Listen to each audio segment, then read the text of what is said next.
Gauss law एक important technique है किसी भी क्लोज सरफेस का इलेक्ट्रिक फील्ड निकालने की। अब हम अज्यूम करते हैं कि एक पॉजिटिव चार्ज रखा है। अब इस पॉजिटिव चार्ज की इलेक्ट्रिक फील्ड लाइंस किस तरफ जाएंगी? हम सब जानते हैं ये आउटवर्डली जाएंगी, राइट?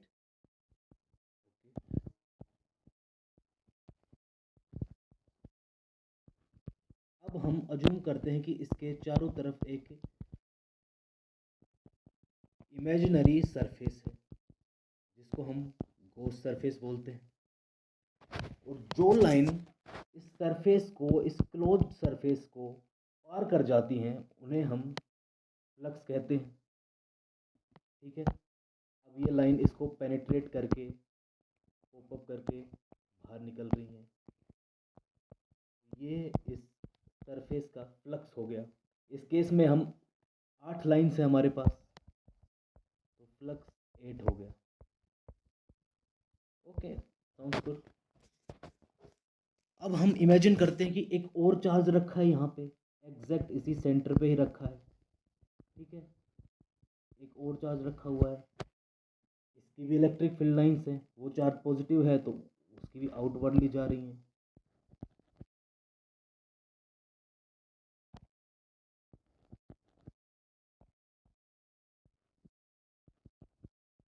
उसकी भी आउटवर्डली निकल के जाएंगे, पॉजिटिव चार्ज है। ठीक है, अब इसका फ्लक्स क्या हो जाएगा दूसरे चार्ज की वजह से? इसकी वजह से भी 8 हो जाएगा।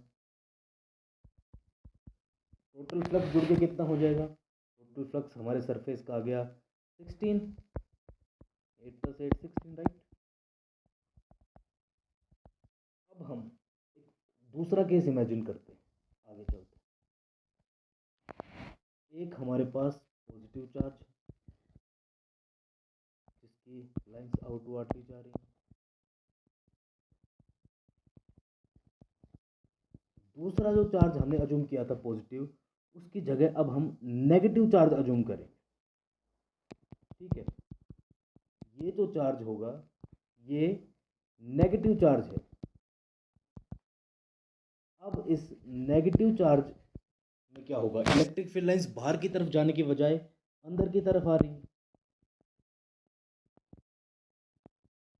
ठीक है, अंदर की तरफ आ रही है। ये क्लोज सरफेस है इसके चारों तरफ, जैसा हमने पिछले डायग्राम में बनाया था ना। अब क्या हो रहा है? अब फ्लक्स कितना आ जाएगा? पहले वाले चार्ज की वजह से कितना था फ्लक्स? 8 था। दूसरे वाले में क्योंकि माइनस है, अपोजिट साइन में है, दूसरे वाले की वजह से -8 आ जाएगा। टोटल फ्लक्स कितना आ जाएगा? टोटल फ्लक्स हमें 0 मिलेगा।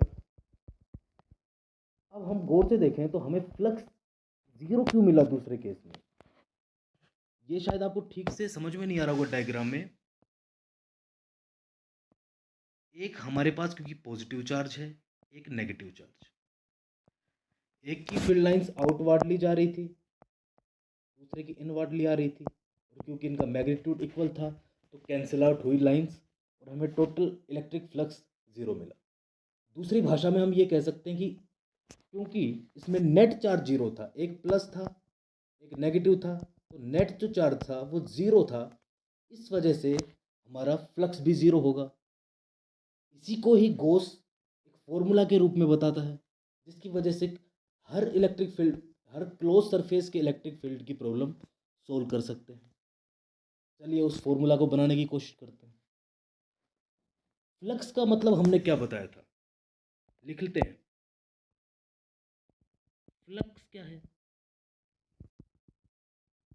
फ्लक्स है इलेक्ट्रिक फील्ड लाइंस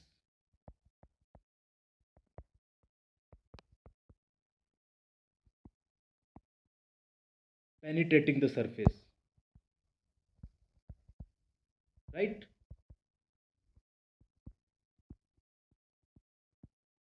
अब यहाँ पे फ्लक्स लिखते हैं हम लोग।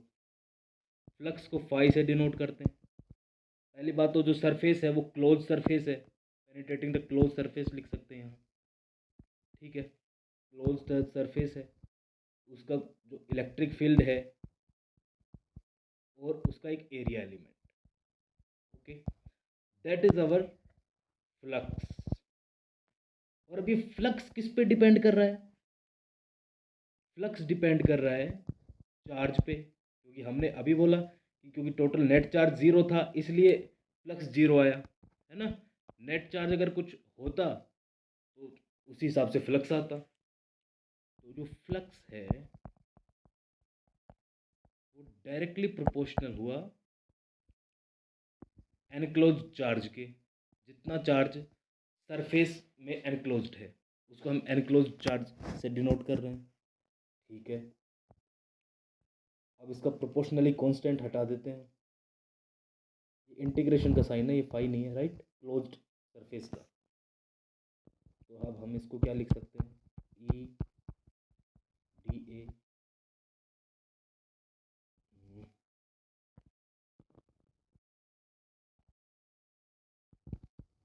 ठीक है, E D A Q enclosed, और प्रोपोर्शनल साइन हटाएंगे तो एक कांस्टेंट आ जाएगा 1/ε0, ठीक है।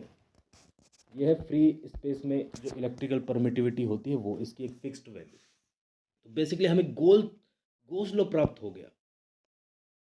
यही हमारा गोस लॉ है, E phi D A equal to enclose charge divide by epsilon naught. E क्या है? ई इलेक्ट्रिक फील्ड है, एनक्लोज्ड इलेक्ट्रिक फील्ड है, ठीक है।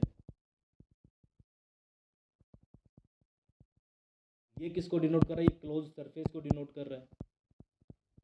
ये ये एरिया एलिमेंट को डिनोट कर रहा है, सरफेस एरिया एलिमेंट को, है ना। ये चार्ज एनक्लोज सरफेस में जो चार्ज है, ठीक है, सरफेस के अंदर जो चार्ज है उसको डिनोट कर रहा है, और ये फ्री स्पेस की इलेक्ट्रिकल परमिटिविटी।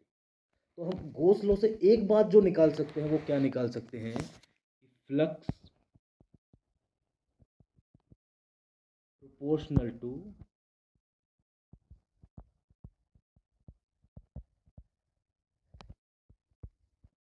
एनक्लोज चार्ज, ये डेफिनेशन निकाल सकते हैं हम। इसका फॉर्मूला हम ऑलरेडी बना चुके हैं। आगे वाले हम इसमें कुछ केस डिस्कस करेंगे आगे आने वाले वीडियोस में। Thank you very much, I hope you will appreciate.